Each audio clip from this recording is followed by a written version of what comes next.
Good morning. Welcome to Fortune Cookies. So it's bright and early on a Saturday morning here in the United States.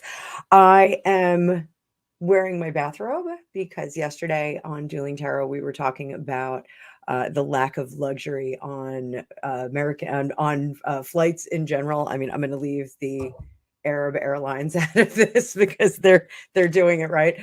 But American Airlines is getting rid of their first class, and I think that is a travesty because everybody needs a little luxury and a little extra, in my opinion. So Gregpedia will tell all of you about that. I am super extra. There's always garnish on our food, and I'm always doing something a little extra in the house. So it drives him crazy because he's a pretty simple dude, but nonetheless. So I wanted to do two short readings for today. So you're going to get two readings, and it's going to be time jump. We're going to do Meghan and Harry both in 100 years, how history is going to remember them, how their legacy is going to shake out. So the genesis of this is in I guess it was the Variety video. They were talking about who Meghan would have play her in a movie and how they would want her portrayed in 100 years. And Meghan's response to that was, she can call me. So, I mean, there was a much larger response, but it got me thinking, how would how is their legacy? I mean, we always talk about Anne Boleyn and Catherine of Aragon and all the other famous wives of Henry VIII, and how history remembers them. We talk about Richard III and how history remembers him. Even more modern day people like Ronald Reagan. Well, Jimmy Carter, not that he's dead, but there's always a perspective, shall I say, lens that people look at historical figures with. And whether we like it or not, Meghan Markle is going to be a historic figure because she did marry a prince of the blood. So I'm sorry if you guys are upset with that, but let's take a look. So I have some questions written down, and we're going to start with, how will her general memory be for people in 100 years? So we're going 100 years in the future. 21, 22. I hope we have flying cars by then. I really thought we were going to have like flying cars and floating skateboards and things by 2022, but no. I'm still here trying to figure out my blocking on my YouTube channel. I'm wearing my pajamas, but we do have a highlighter and all kinds of cool facial beauty products. So whatever. Again, super extra. So what is Meghan's reputation going to be in 100 years with the general disposition?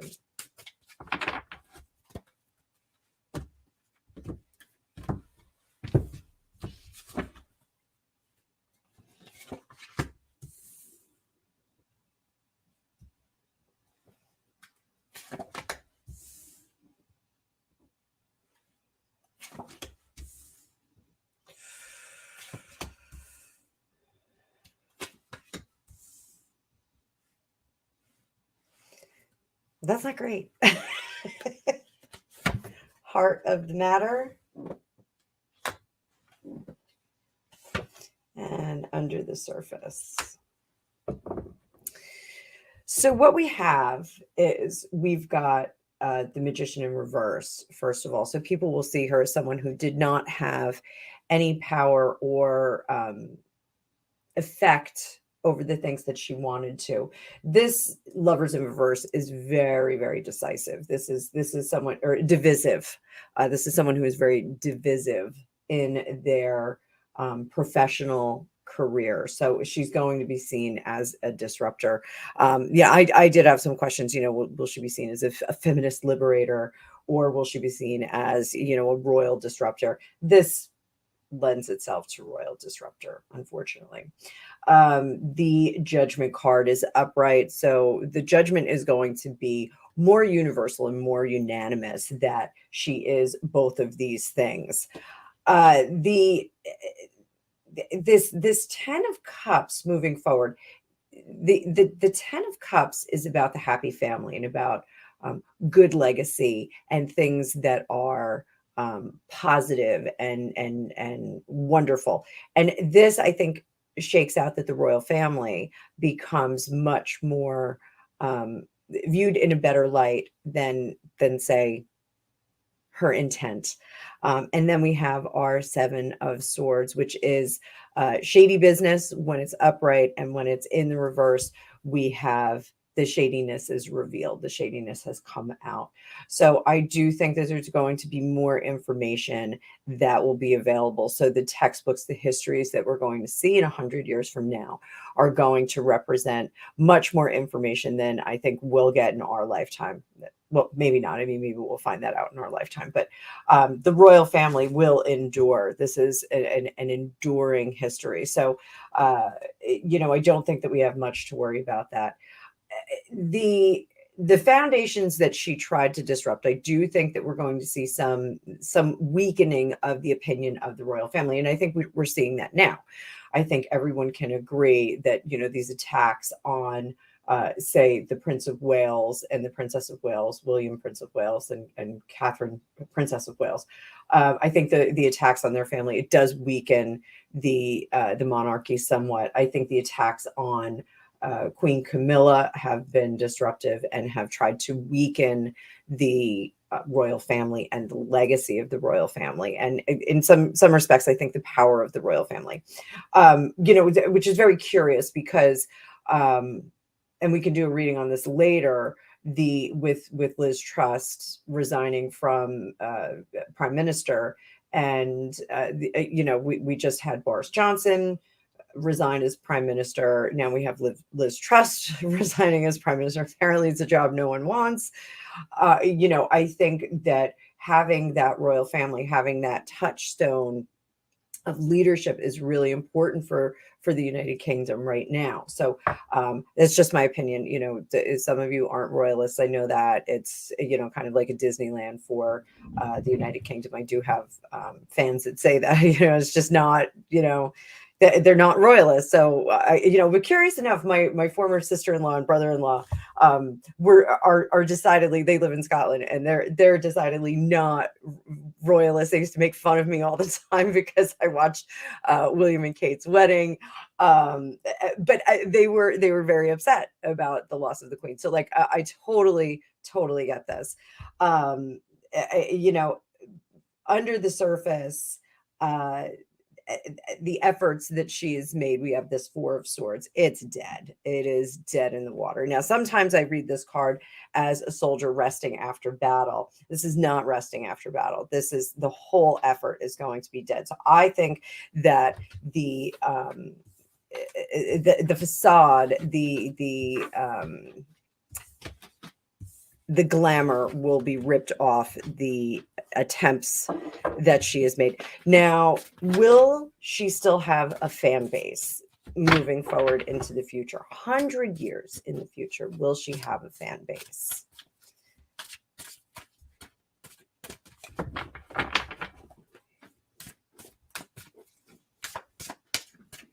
$100 years in the future. 100 years in the future, will she have a fan base?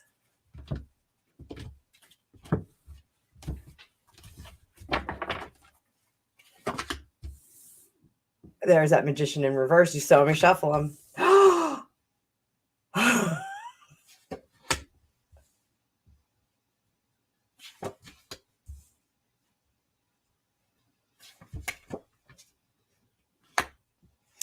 So it gets curiouser and curiouser, ladies and gentlemen. Heart of the matter, right in the middle of the deck.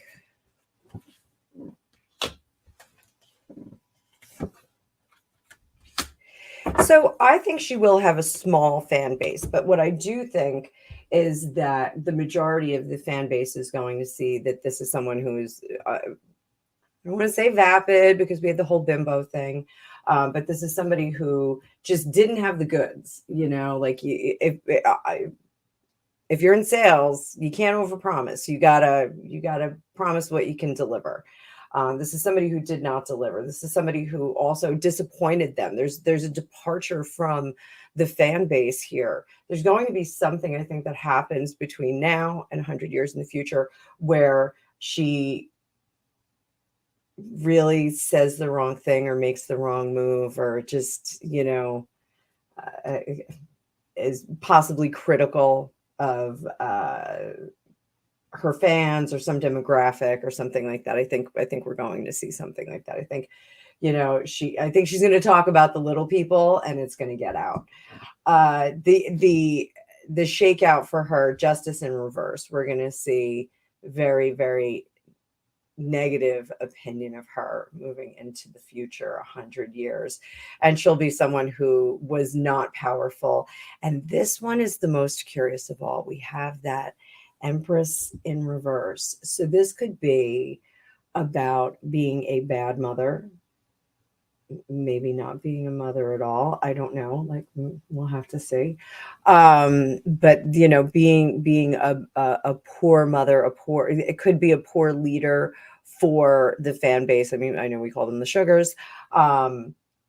It could be, not representing them well, not delivering. Again, I get this whole sense of, overpromise, not deliver. There's going to be this lack of delivery of goods, of what the promise was. So we'll have to see what that's all about. So, but I'm definitely getting a sense that this fan base that she has, she's going to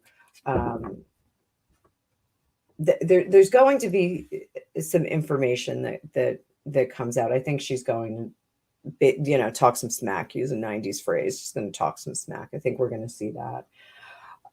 The gaslighting that they're going to see a lot of information. There will be diehards that are just like, still like, oh, I think she's great. And we do see this in history. So with like the family from the Sharon Tate murders, I don't know if I can say his name, CM. There are people that are CM fans. These are 1969 Sharon Tate murder. There's still people that are fans of that. So you do have like a weird group of people that will adore and still follow and love notorious folks. So we may see that, we may not, who knows. We'll have to wait and see what comes out. So we have that.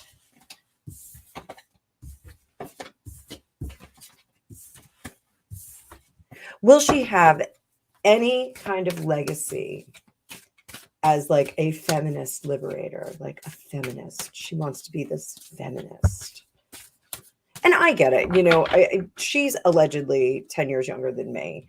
I never felt restrained. And I come from a very conservative family.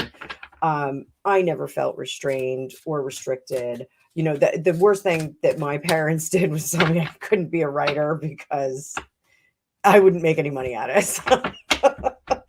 But, they were very encouraging of everything else that I did. So, and community wise, the greater community, absolutely. It was, and again, I grew up in a more conservative, politically conservative community. So, will she be remembered as like a feminist liberator like this? I just feel like she's like 20 years too late, or even 30 years too late. I just feel like she's too late.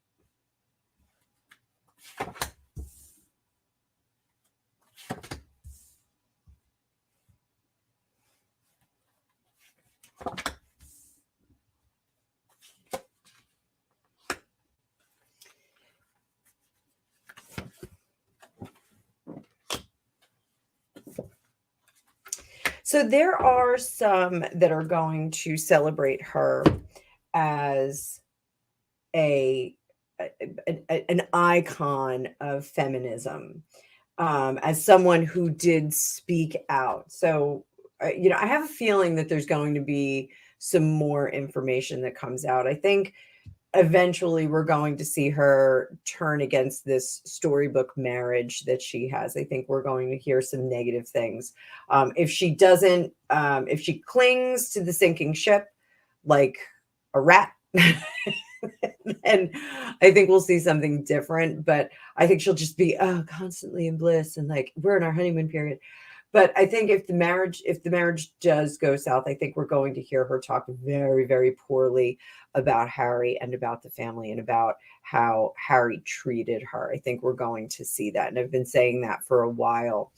So that part of the feminism, like, I think that's going to be another route that she could take. I think one of the routes she could take is now she's a victim of this marriage and didn't know, what his core beliefs were, what he was actually made out of. I didn't know he was one of them. So I think we may see that. But the opinion of her is that she, as far as being a feminist, these core people, they're going to say, oh, well, she did try to make things better for women. I don't know how, but the general public is not going, the people in authority are not going to see this. They're going to see it as empty messaging. We have a lot of empty messaging here. The core fans are going to say, well, she didn't get any cooperation. She didn't get any help. Like, she tried to go into politics, but they just wouldn't let her because of her marriage and her association with the royal family. They're going to blame it on the protocol of being a royal family member. They're going to blame it on that, which is ridiculous. So, and I apologize for the light going on and off. I think it's my ring lights. I think I need new ring lights. So, the lights are not going on and off. It's just the reception. So it's like, ooh, flashing. It is not spirit talking through the light. I don't think, anyway. I don't know. Hopefully we'll see an orb fly by. I know all the readers are seeing orbs on their videos over the last few weeks. So they're going to say she didn't get any cooperation from the greater community that's dealing with feminist issues. I almost said feminine products. Feminine issues, not products. So will she be seen as a royal disruptor? Well, will she be seen as like a political person, someone who contributed to politics, like a Glow Steinem? Glow, she's called a Glow. So Megs, call her Megs, or M, call her M. My nose is itchy. I'm gonna get in a fight. I hope it's not with like people online. I don't want to fight with people online. I don't have the time. I'm just a tarot card reader. I'm just reading the cards. This is something I do to help people. Hopefully I can help this one. I always try and give like a positive message at the end. So we'll do that too. So is she going to be seen as a political person? Is she going to have a legacy in 100 years?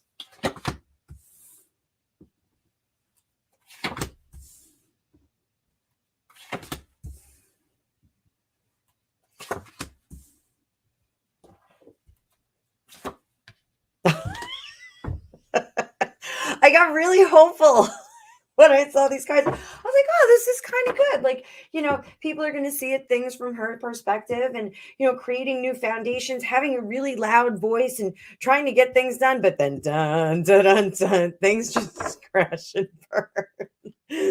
So they're going to see her as someone who tried to do things, tried to build new things into the future. But it was just full of beans and nonsense and just not a builder, not someone who's doing things for the good of the greater people, or just not effective at it. I mean, she may have been trying, but just not effective. So will she be seen as a royal disruptor?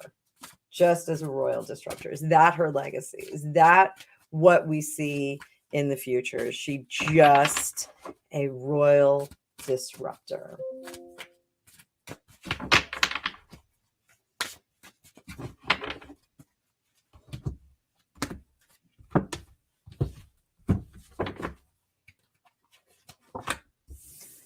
There it is, the Magician again in reverse. That's crazy.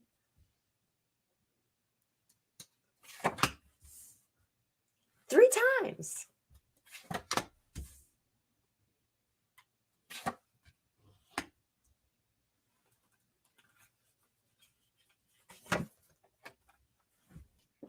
Oh, history will not be kind.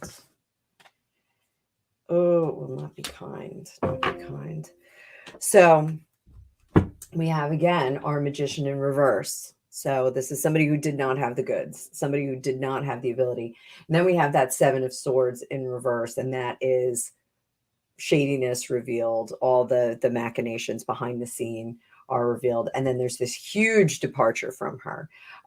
Just that she was like a bump in the road. We're just going to steamroll right over that in our chariot. We're going to keep going to the future. We are just not even going to look back. She's really going to be this very, very negative moment in time. The Meghan moment is going to be very, very negative in 100 years when we all look back on this. Well, not us, because we're not going to be here. She allegedly is going to be here to be taking phone calls, but you and I don't think we're going to be here.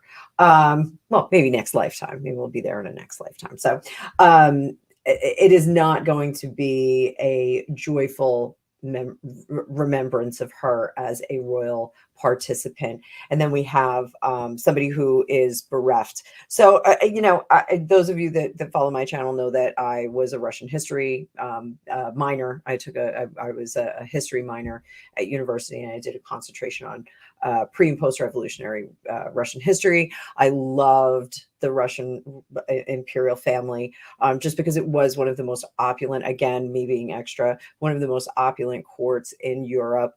An amazing, amazing, rich history, complicated history, difficult history, a lot of tough times there. And the Grand Duchess Olga, who is the sister of Nicholas II, she was one of the family members that did escape during the revolution. She did survive, and she lived out her life in Canada.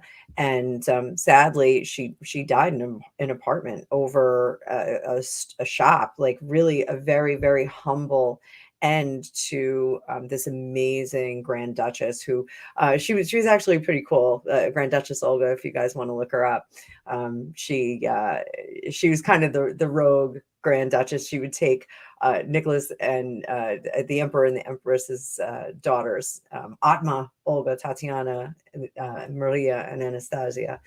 She would take them to luncheons where they would go and cavort with these army and cavalry officers, and they would have tea and they would have a good time, and she really just kind of gave them opportunities to be a little bit wild. She was kind of like the aunt that let them be a little bit wild.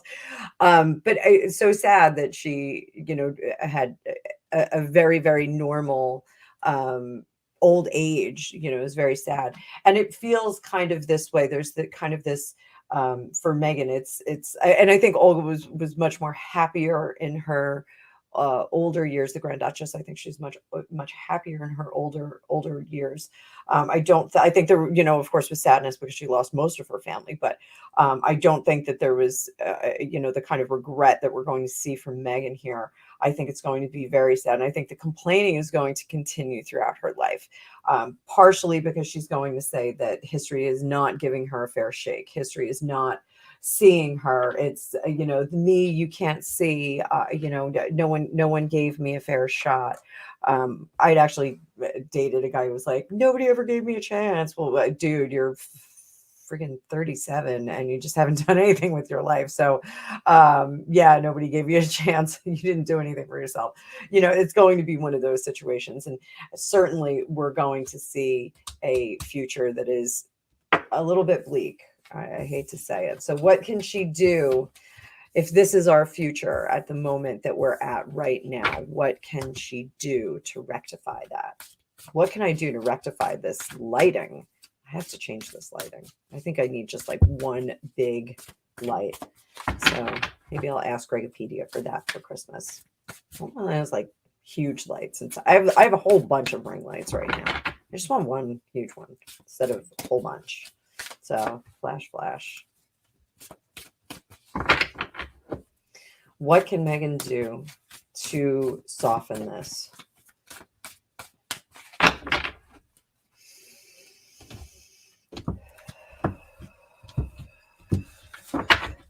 I know a lot of you don't like it when I do this, but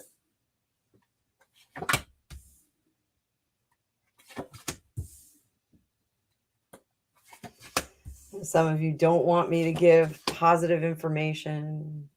Don't help. She's a terrible person. That's why I do this. I try and help. I'm trying to help people.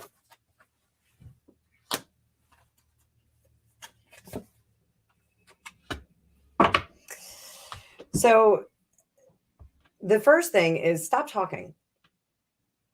So the Ace of Swords can be negative information that's being given out, but it can also be a message to stop talking. Stop talking, start doing. So no promotion here. No, if you want to go out and you want to be altruistic and you want to be a philanthropist,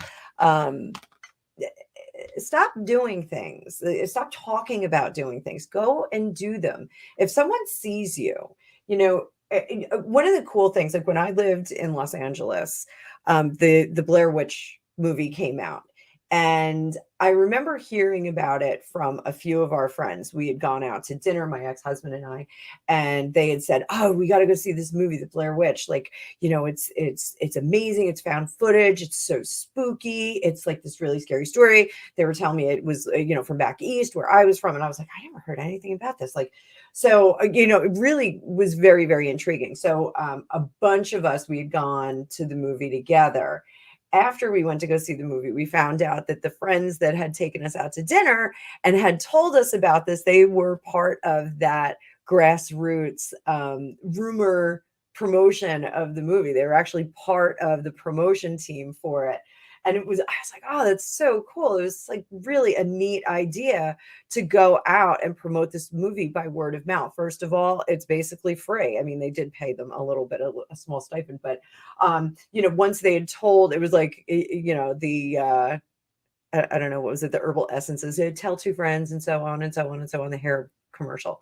So, having that kind of grassroots response to work or things that you're doing is pretty cool. So I think that she could actually do this, go out and do stuff. And I'm not talking about like the Texas Uvalde thing. That was bad taste. It was really bad.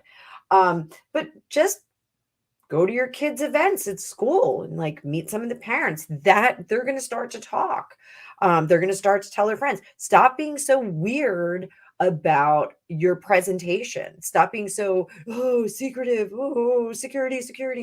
Just go and go do things, like just be a normal person. Don't worry about the promotion. Just go and do. So that if she does that kind of stuff now, and now is the time, she may wind up with a much better perspective of herself. All of this overly engineering the promotion and this and the presentation of self is really stupid. She's got to stop doing it. Like, get rid of all of the people that are like doing PR and everything. I mean, it's probably a blessing that she doesn't work with Sunshine Sachs anymore. Just kind of go about your life. Just put your money away. Stop having planning meetings and just go about your life. If you want to go do a benefit or something, just go do it. If the school has a, I don't know, coat drive, just go. If there's volunteers that they need for working, I don't know, the grill at a school event, just go.